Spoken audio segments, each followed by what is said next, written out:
എല്ലാവർക്കും നമസ്കാരം. 7ാം ക്ലാസ്സിലെ 3ാമത്തെ യൂണിറ്റായ ശാസ്ത്രീയത, ആ യൂണിറ്റിൽ ഉൾപ്പെടുന്ന 7ാമത്തെ പാഠം അനന്തം വിശ്വം അജ്ഞാതം ആണ് ഇന്നത്തെ വീഡിയോയിൽ ഉൾക്കൊള്ളിച്ചിരിക്കുന്നത്. നമുക്ക് നോക്കാം. ആ പാഠത്തിലേക്കുള്ള ലിങ്ക് ആക്ടിവിറ്റി കൊടുത്തിരിക്കുന്നത് പേജ് നമ്പർ 51-ലാണ്. അവിടെ ഏറ്റവും താഴെയായിട്ട് നമുക്കൊരു ചിത്രം കാണാൻ സാധിക്കും. നീല നിറത്തിലുള്ളൊരു കേരളത്തിൻ്റെ ഭൂപടം, അതിന് ചുറ്റുമായി ശാസ്ത്രരംഗത്തെ വികാസങ്ങൾ കൊടുത്തിരിക്കുന്ന ഒരു ചിത്രമാണ് അവിടെ കൊടുത്തിട്ടുള്ളത്. അവിടെ നോക്കുമ്പോൾ നമുക്ക് റോക്കറ്റ് കാണാം, ബഹിരാകാശ വാഹനം കാണാം, ബഹിരാകാശ സഞ്ചാരിയെ കാണാം, അതുപോലെ തന്നെ കൃത്രിമ ഉപഗ്രഹങ്ങൾ, സാറ്റലൈറ്റുകളും കാണാനായിട്ട് നമുക്ക് സാധിക്കും. അപ്പോൾ ഇങ്ങനെ കേരളത്തിൻ്റെ ശാസ്ത്രരംഗം വളർന്നു കഴിഞ്ഞു എന്ന് ചർച്ച നടത്താനായിട്ടാണ് ആ ഒരു ചിത്രം അവിടെ കൊടുത്തിരിക്കുന്നത്. അപ്പോൾ ചിത്രം നിരീക്ഷതു സംഖ്യേ ചർച്ചാം കരോതു ആശയം കക്ഷ്യായം അവതാരയതു എന്ന് കൊടുത്തിരിക്കുകയാണ്. ആ ചിത്രത്തിൽ കേരളത്തിൻ്റെ നിറം നീല നിറത്തിൽ കൊടുക്കാൻ കാരണം ആകാശത്തിൻ്റെ പ്രതീകമായിട്ടാണ് നിറം കൊടുത്തിരിക്കുന്നത്. അപ്പോൾ ശാസ്ത്രരംഗം, ആകാശത്തുള്ള നമ്മുടെ ശാസ്ത്രരംഗം വളർന്നു കഴിഞ്ഞു. നമുക്ക് ആ സമയത്ത് വേണമെങ്കിൽ കൊറോണ കാലത്തെ വിക്ടേഴ്സിലെ ക്ലാസ്സുകളൊക്കെ നമുക്ക് ഓർമ്മിച്ചെടുക്കാം. അപ്പോൾ ഈ ക്ലാസ്സൊക്കെ നടക്കാൻ കാരണം നമ്മൾ ബഹിരാകാശത്ത് അയച്ച എഡ്യൂസാറ്റ് പോലുള്ള ഉപഗ്രഹങ്ങളുടെ സഹായത്തോടെയാണെന്ന് കുട്ടികളോട് പറഞ്ഞ് മനസ്സിലാക്കാം. അങ്ങനെ എല്ലാ വിധത്തിലും ശാസ്ത്രരംഗം വളർന്നു കഴിഞ്ഞു എന്ന് സമർത്ഥിച്ചുകൊണ്ട് ചർച്ച നമുക്ക് ക്രോഡീകരിക്കാം. ശാസ്ത്രമെന്ന് പറയുന്നത്, ശാസ്ത്രീയ ബോധമെന്ന് പറയുന്നത് കുട്ടികൾ പുലർത്തേണ്ട ഒന്നാണെന്നും എന്തിനേയും ശാസ്ത്രീയ വീക്ഷണത്തോടെ കാണണമെന്നും കുട്ടികളോട് പറഞ്ഞിട്ട് ഈ കേരളം കൈവരിച്ച നേട്ടങ്ങളെയൊക്കെ ചുരുക്കി പറഞ്ഞുകൊണ്ട് നമുക്ക് പാഠത്തിൻ്റെ ആമുഖത്തിലേക്ക്, യൂണിറ്റിൻ്റെ ആമുഖത്തിലേക്ക് നമുക്ക് കടക്കാം. തൃതീയം ഏകകം ശാസ്ത്രീയത ആമുഖമാണ്. രാഷ്ട്രേ വർത്തമാനാനാം സമസ്യാനാം പരിഹാരായ വിജ്ഞാനസ്യ ഭൂമിക മഹതി അസ്തി. നമ്മുടെ രാജ്യത്ത് നിലനിൽക്കുന്ന പ്രശ്നങ്ങളുടെ പരിഹാരത്തിനായിട്ട് ശാസ്ത്രത്തിൻ്റെ റോള്, അതിൻ്റെ സാന്നിധ്യം മഹതി അസ്തി, വളരെ വലുതാണെന്ന് അർത്ഥം. സ്വാതന്ത്ര്യ അനന്തരം ഭാരതസ്യ ബഹിരാകാശ ക്ഷേത്രേ അനേകാനി ഗവേഷണാനി സഞ്ജാതാനി. സ്വാതന്ത്ര്യത്തിന് ശേഷം ഭാരതത്തിൻ്റെ ബഹിരാകാശ രംഗത്ത് അനേകങ്ങളായ ഗവേഷണങ്ങൾ നടന്നിട്ടുണ്ട്. ഛാത്രേഷു യുക്തിചിന്തനം, ശാസ്ത്രാഭിമുഖ്യം, അന്വേഷണോത്സുകതാം, ആത്മവിശ്വാസഞ്ച വർദ്ധയിതും കഥാഹ ലേഖനാനി യാത്രാവിവരണാനി ഇത്യാദീനി സാഹിത്യരൂപാണ്യപി ആവശ്യകാനി. കുട്ടികളിൽ, വിദ്യാർത്ഥികളിൽ യുക്തിചിന്തയും ശാസ്ത്രാഭിമുഖ്യവും അന്വേഷണ ഉത്സുകത, ഒരു കാര്യം തിരിച്ചറിയാനുള്ള അല്ലെങ്കിൽ അറിയാനുള്ള ആകാംക്ഷ, ആത്മവിശ്വാസവും വർദ്ധിപ്പിക്കാനായിട്ട് കഥകൾ, ലേഖനങ്ങൾ, യാത്രാവിവരണങ്ങൾ തുടങ്ങിയവ രൂപങ്ങളും രൂപാണ്യപി എന്ന് വെച്ച് കഴിഞ്ഞാൽ സാഹിത്യരൂപങ്ങളും ആവശ്യകമാണ് എന്നർത്ഥം. ഏകകേ അസ്മിൻ, ഈ യൂണിറ്റിൽ താദൃശമേകം യാത്രാവിവരണം, അങ്ങനെയുള്ളൊരു യാത്രാവിവരണം കഥാചാന്തർഭവതി, കഥയും അടങ്ങുന്നു. പാഠം ആരംഭിക്കുന്നു. സപ്തമഃ പാഠഃ അനന്തം വിശ്വമജ്ഞാതം. കുട്ടികളെ 2 ഗ്രൂപ്പായി തിരിച്ച് നടത്തേണ്ട ഒരു പ്രവർത്തനത്തിലാണ് പാഠം ആരംഭിക്കുന്നത്. ഛാത്രാൻ ദ്വിധ വിഭജ്യ ക്ഷേപണ്യാഹ ചിത്രം ഖണ്ഡീകൃത്യ ദദാതി. കുട്ടികളെ 2 ഗ്രൂപ്പായി തിരിച്ചിട്ട് റോക്കറ്റിൻ്റെ ചിത്രം മുറിച്ച് പല പാർട്സാക്കിയിട്ട് കുട്ടികൾക്ക് കൊടുക്കുന്നു. സംഘദ്വയായ ഭിത്തിപത്രം ദത്വ ക്ഷേപണ്യാകാരേണ സജ്ജീകർത്തും നിർദ്ദിശതി. 2 ഗ്രൂപ്പിനും വേണ്ടിയിട്ട് ഒരു ഭിത്തിപത്രം, ചാർട്ട് പേപ്പർ അല്ലെങ്കിൽ വാൾപേപ്പർ എന്നൊക്കെ പറയും, അത് കയ്യിൽ കൊടുക്കുന്നു. ക്ഷേപണ്യാകാരേണ സജ്ജീകർത്തും നിർദ്ദിശതി, അത് റോക്കറ്റിൻ്റെ മാതൃകയിൽ സജ്ജീകരിക്കുക. നമ്മൾ ഈ കൊളാഷൊക്കെ ഉണ്ടാക്കുമ്പോൾ റോക്കറ്റിൻ്റെ മാതൃക, പലതരത്തിലുള്ള മാതൃകയിൽ നമുക്ക് ഉണ്ടാക്കാമല്ലോ. അപ്പോൾ ഇവിടെ ഈ കൊളാഷ് പോലെ ഉണ്ടാക്കിയിട്ട് ഇതിങ്ങനെ റോക്കറ്റിൻ്റെ മാതൃകയിൽ അത് യോജിപ്പിക്കണം. യഹ സംഘഃ പ്രഥമം സംയോജയതി സഹ സംഘഃ വിജയീ ഭവതി. ഏത് സംഘമാണോ ആദ്യം അത് യോജിപ്പിക്കുന്നത്, ആ സംഘം വിജയിയാകുന്നു. ഇങ്ങനെ ഒരു പ്രവർത്തനത്തിലാണ് പാഠം തുടങ്ങേണ്ടതെന്നാണ് ഇവിടെ പറയുന്നത്. അതിനുശേഷം അവിടെ പിങ്ക് നിറത്തിലൊരു ബോക്സിൽ ഒരു പെൺകുട്ടി ഉറങ്ങുന്നൊരു ദൃശ്യം കാണാം. വലതുവശത്ത് മുകളിലായിട്ട് ആകാശത്തെ സ്വപ്നം കാണുന്ന പോലെയാണ് അത് കൊടുത്തിരിക്കുന്നത്. നമുക്ക് നോക്കാം. പൂർണ്ണ ശുഭ്രവർണ്ണ ക്ഷേപണ്യാം ഭാരതം, പൂർണ്ണമായ വെള്ള നിറത്തോടു കൂടിയ റോക്കറ്റിൽ ഭാരതം. ത്രിവർണ്ണ ധ്വജ, മൂവർണ്ണ കൊടി. ഗണന ആരംഭിക്കുകയാണ്, എണ്ണി തുടങ്ങുകയാണ്. ത്രീണി ദ്വേ ഏകം ശൂന്യം. നമുക്കറിയാം റോക്കറ്റ് വിക്ഷേപിക്കുമ്പോൾ കൗണ്ട് ഡൗൺ ആണ് ചെയ്യുക, അല്ലേ? മുകളിൽ നിന്ന് താഴോട്ടാണ്. അപ്പോൾ അങ്ങനെ 3, 2, 1, 0, 0 എന്നും പറഞ്ഞ് എണ്ണുവാണ്. യഥാ ഉക്തം തഥാ മാതുരാഹ്വാനം ശ്രുത്വ ഛഡിതി സ്വപാദ് ഉദ്ധിത ആര്യ. ഇങ്ങനെ പറയുമ്പോൾ ഉറക്കത്തിൽ നമ്മളൊക്കെ ഇങ്ങനെ സ്വപ്നത്തിലൊക്കെ പലതും പറയൂലേ, ഇങ്ങനെ ഈ കുട്ടി പറഞ്ഞുകൊണ്ടിരിക്കുകയായിരുന്നു. ഇങ്ങനെ എന്താണ്, ഈ സ്വപ്നം കണ്ടെടുക്കുകയാണ് ഇവളിങ്ങനെ പൂർണ്ണ ശുഭ്രവർണ്ണത്തിലുള്ള അല്ലെങ്കിൽ വെള്ള നിറത്തിലുള്ള റോക്കറ്റിൽ ഭാരതത്തിൻ്റെ ചിത്രമുണ്ട്. അവിടെ തന്നെ ത്രിവർണ്ണ ധ്വജം, മൂവർണ്ണക്കൊടി കാണാം. അവളങ്ങനെ എണ്ണിക്കൊണ്ടിരിക്കുകയാണിത്. ഈ റോക്കറ്റിനോട് ഒപ്പം തന്നെ അവളെ എണ്ണുവാണ്. ഇത് കാണുമ്പോൾ തന്നെ അവൾ എണ്ണിക്കൊണ്ടിരിക്കുകയാണ്. സ്വപ്നത്തിലാണ് ഇതൊക്കെ നടക്കുന്നത്. അപ്പോൾ അവളിങ്ങനെ പറഞ്ഞുകൊണ്ടിരിക്കുകയാണ്, ത്രീണി ദ്വേ ഏകം ശൂന്യം എന്ന് പറയുമ്പോൾ യഥാ ഉക്ത ഇങ്ങനെ പറയുന്ന തഥാ സമയത്ത് മാതുരാഹ്വാനം ശ്രുത്വ മാതാവിൻ്റെ ആഹ്വാനം കേട്ടിട്ട് ഛടിതി സ്വപാത് ഉത്ഥിത ആര്യ പെട്ടെന്ന് തന്നെ സ്വപ്നത്തിൽ നിന്നും എണീക്കുകയാണ് ആര്യ എന്ന കുട്ടി. സ അദ്യ തുമ്പ വിക്രം സാരാഭായി വിക്ഷേപണ കേന്ദ്രം പ്രതി അധ്യയനയാത്രയായി സോത്സാഹം സജ്ജാഭവത്. അവൾ ഇന്ന് തുമ്പ വിക്രം സാരാഭായി വിക്ഷേപണ കേന്ദ്രത്തിലേക്ക് അധ്യയനയാത്ര പഠനയാത്രയ്ക്കായിട്ട് ഉത്സാഹത്തോടുകൂടി സജ്ജാഭവത് തയ്യാറായിട്ടിരിക്കുകയാണ്.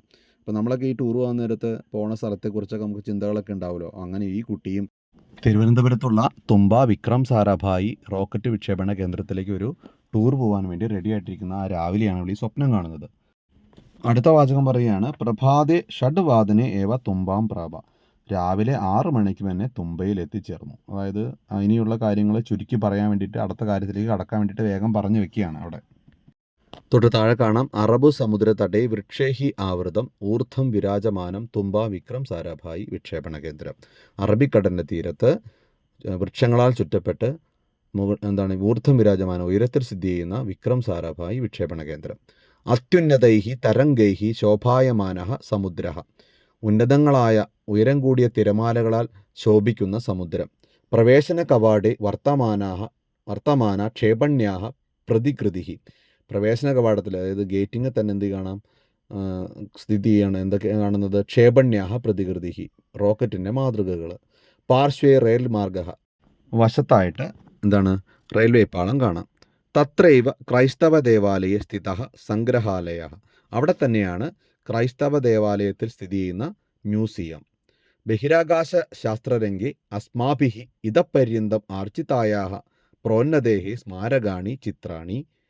ബഹിരാകാശ ശാസ്ത്രരംഗത്ത് നമ്മളാൽ അസ്മാഭിഹി നമ്മൾ ഇതപര്യന്തം ഇതുവരെയും ആർജിതായാഹ നേടിയെടുത്ത പ്രോന്നതേഹേ ഉന്നമനത്തിൻ്റെ അല്ലെങ്കിൽ ഉന്നതികളുടെ സ്മാരകാണി ചിത്രാണി അതിനെ ഓർമ്മപ്പെടുത്തുന്ന ചിത്രങ്ങൾ. ക്ഷേപണീനാം ആദർശാനീച്ച തത്ര പ്രദർശിതാനി. റോക്കറ്റ് വിക്ഷേപണത്തിൻ്റെ മാതൃകകളും അവിടെ പ്രദർശിപ്പിച്ചിട്ടുണ്ട്. ചാന്ദ്രയാൻ, ഗഗനയാൻ, മംഗളയാൻ, ആദിത്യ, പൃഥ്വി, അഗ്നി, ബ്രഹ്മോസ് ഇത്യാദീനി സംസ്കൃതനാമാനി തത്ര തത്ര ദൃഷ്ട്വ അഭിമാനേന വിസ്മിത ജാത. ചാന്ദ്രയാൻ, ഗഗനയാൻ, മംഗൾയാൻ, ആദിത്യ, പൃഥ്വി, അഗ്നി, ബ്രഹ്മോസ് തുടങ്ങിയുള്ള സംസ്കൃത വാക്കുകൾ അവിടെയൊക്കെ കണ്ടിട്ട് അഭിമാനേന വിസ്മിത, അഭിമാനത്തോടെ വിസ്മയിക്കപ്പെട്ട് ആശ്ചര്യപ്പെട്ട് നിൽക്കുകയാണ് അവൾ.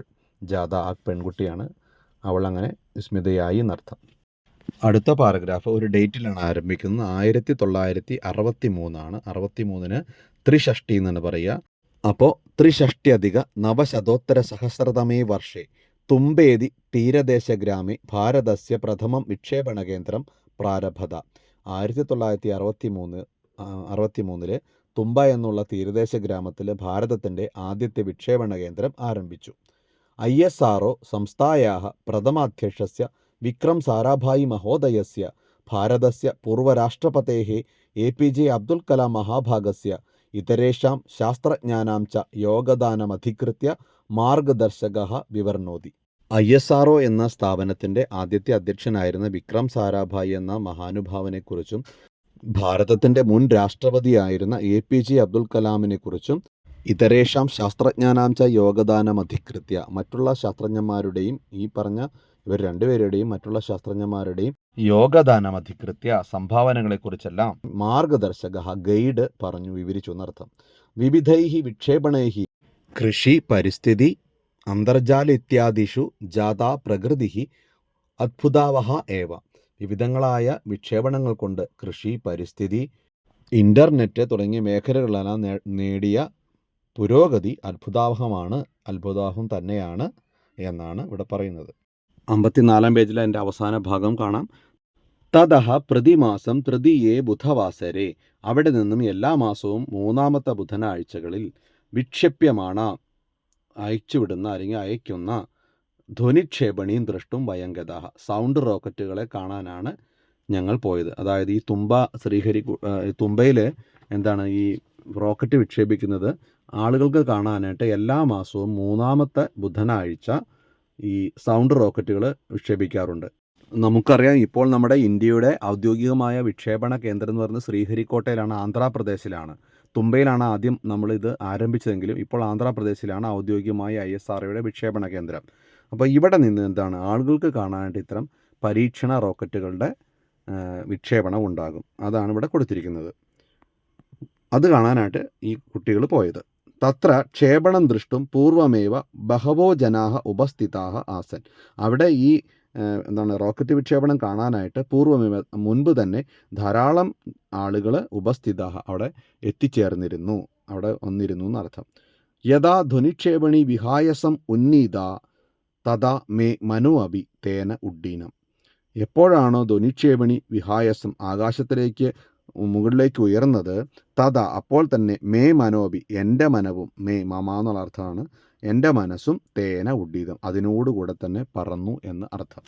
ഇങ്ങനെ തുമ്പ വിക്ഷേപണ കേന്ദ്രത്തിലേക്ക് ആര്യ എന്ന പെൺകുട്ടി നടത്തിയ യാത്രാവിവരണം, ഒരു ചെറിയ യാത്രാവിവരണമാണ് നമ്മുടെ പാഠഭാഗം. ഇനി നമുക്ക് പദച്ഛേദം നോക്കാം. തത്രൈവ, തത്ര അധികം ഏവ, ക്ഷേപണീനാം ആദർശാനി, ക്ഷേപണീനാം ആദർശാനി, തുമ്പേതി, തുമ്പ അധികം ഇതി, യോഗദാനം അധികൃത്യ, യോഗദാനം അധികം അധികൃത്യ, പൂർവമേവ, പൂർവം അധികം ഏവ, മനോബി, മനഃ പ്ലസ് അബി. വളരെ സിമ്പിളായിട്ടുള്ള പദച്ഛേദങ്ങളാണ് ഈ പാഠത്തിലുള്ളത്. പഠന പ്രവർത്തനങ്ങൾ ആദ്യം നമുക്ക് നോക്കാം. സൂചനാനുസാരം ചർച്ചാം കൃത്വ യാത്രാവിവരണം ലിഖതു. അവിടെ നൽകിയിരിക്കുന്ന സൂചനകൾ എന്തൊക്കെയാണ്? കിയത് ദിനാത്മിക യാത്ര, എത്ര ദിവസത്തെ യാത്രയാണ് പോകുന്നത്, സ്ഥലാനി, ഏതൊക്കെ സ്ഥലങ്ങളാണ്, തിഥി, ഏത് ഡേറ്റിലെ, സമയം, ദൃഷ്ടാനി കാര്യാണി, എന്തൊക്കെയാണ് കണ്ട കാര്യങ്ങൾ, ഭക്ഷണം എന്താണ്, യാത്രായാഹ പ്രയോജനാനി, യാത്രയിൽ നിന്ന് എന്തൊക്കെ പ്രയോജനം കിട്ടി, ഈ കാര്യങ്ങളൊക്കെ ചേർത്ത് ലഘു യാത്രാ വിവരണമാണ് ചർച്ച ചെയ്ത് ഉണ്ടാക്കേണ്ടത്. ഓരോ കുട്ടികളും യാത്ര ചെയ്യുന്ന സ്ഥലങ്ങൾ വ്യത്യസ്തമായതുകൊണ്ട് അവരുടെ അഭിപ്രായങ്ങൾ മാനിച്ചുകൊണ്ട് അത്തരത്തിലുള്ള കാര്യങ്ങൾ ചേർത്ത് വേണം ഈ യാത്രാവിവരണം ഉണ്ടാക്കാൻ. കുട്ടികൾക്ക് അറിയാവുന്ന പോലെ മലയാളത്തിലേക്ക് ആദ്യം എഴുതിയിട്ട് പിന്നീട് ചെറിയ സംസ്കൃത വാക്കുകളിലൂടെ യാത്രാവിവരണം പൂർത്തീകരിക്കാൻ അധികം ഭാരമില്ലാത്ത തരത്തിൽ ലഘു യാത്രാവിവരണം എഴുതാനായിട്ട് ശ്രദ്ധിക്കുമല്ലോ. അവിടെ ഒരു ചിത്രം നൽകിയിട്ടുണ്ട്. നമ്മുടെ തുമ്പ വിക്രം സാരാഭായ് വിക്ഷേപണ കേന്ദ്രത്തിൻ്റെ ചിത്രം, ചെറിയൊരു മാതൃക അവിടെ കൊടുത്തിരിക്കുകയാണ്. എന്നിട്ട് പ്രവർത്തനം ഇതാണ്. ചിത്രം ദൃഷ്ടുവ സൂചനാനുസാരം വാക്യാനി ലിഖതു. ചിത്രം നോക്കിയിട്ട് സൂചന പോലെ വാക്യങ്ങൾ എഴുതണം. സൂചന നമുക്ക് അടുത്ത പേജിൽ കാണാൻ പറ്റും. യഥ, ഇതുപോലെ എന്നർത്ഥം. ഏകാം ക്ഷേപണീം ആകാശേ പശ്യാമി, ഒരു റോക്കറ്റിനെ ആകാശത്ത് ഞാൻ കാണുന്നു എന്നാണ് കൊടുത്തിട്ടുള്ളത്. അതേപോലെ ഒരു 4 വാക്യങ്ങൾ കൂടി നമ്മൾ ഉണ്ടാക്കണം. ഞാനൊരു മാതൃക ഇവിടെ പ്രദർശിപ്പിക്കുകയാണ്. രണ്ടാമത്തെ വരിയിൽ നമുക്ക് ഇങ്ങനെ എഴുതാം. തത്ര ഏകം ക്രൈസ്തവ ദേവാലയം പശ്യാമി, അവിടെ ഒരു ക്രൈസ്തവ ദേവാലയം ഞാൻ കാണുന്നു. അടുത്ത വരിയിൽ വിശാലം സമുദ്രം പശ്യാമി, വിശാലമായ സമുദ്രം ഞാൻ കാണുന്നു. തീരെ നാരീകേല വൃക്ഷാഹ താലവൃക്ഷാഹ ച പശ്യാമി, തീരത്തായിട്ട് നാളികേര വൃക്ഷങ്ങളും, അതായത് തെങ്ങുകളും പനകളും, അതായത് കരിമ്പനകളും കാണുന്നു. വൃക്ഷാണാം സമീപേ സംഗ്രഹാലയം പശ്യാമി, വൃക്ഷങ്ങളുടെ സമീപത്തായിട്ട് മ്യൂസിയം ഞാൻ കാണുന്നു എന്നാണ്. ഇത്രയും വാക്കുകൾ നമുക്ക് വേണമെങ്കിൽ കൊടുക്കാവുന്നതാണ്. നിങ്ങൾക്ക് ഇതല്ല വേറെ വാക്യങ്ങൾ വേണമെങ്കിൽ കൊടുക്കാം. കുട്ടികൾ പറയുന്നതനുസരിച്ച് വാക്യങ്ങൾ കൊടുക്കുക. ഇതൊരു മാതൃക മാത്രമാണ്. ഓക്കെ, അടുത്ത പ്രവർത്തനത്തിലേക്ക് പോകാം. പാഠഭാഗത്തെ അന്തിമ പ്രവർത്തനം ഇതാണ്. സൂചനാനുസാരം കോഷ്ടകാത് ഉചിതം പ്രശ്നവാചക ശബ്ദം ചിത്വ പ്രശ്നാൻ നിർമാതു. സൂചന പോലെ ബ്രാക്കറ്റിൽ നിന്ന് ഉചിതമായ പ്രശ്നവാചക ശബ്ദം അവിടെ കുറച്ച് കൊടുത്തിട്ടുണ്ട്, അതെടുത്തിട്ട് ഉചിതമായ പ്രശ്നവാചക ശബ്ദം ചേർത്തിട്ട് ചോദ്യങ്ങൾ ഉണ്ടാക്കാനാണ്. കഹ, കസ്യാഹ, കിം, കുത്ര, കസ്യ, കേന തുടങ്ങിയ വാക്കുകളാണ് അവിടെ കൊടുത്തിട്ടുള്ളത്. പ്രശ്നവാചകങ്ങൾ.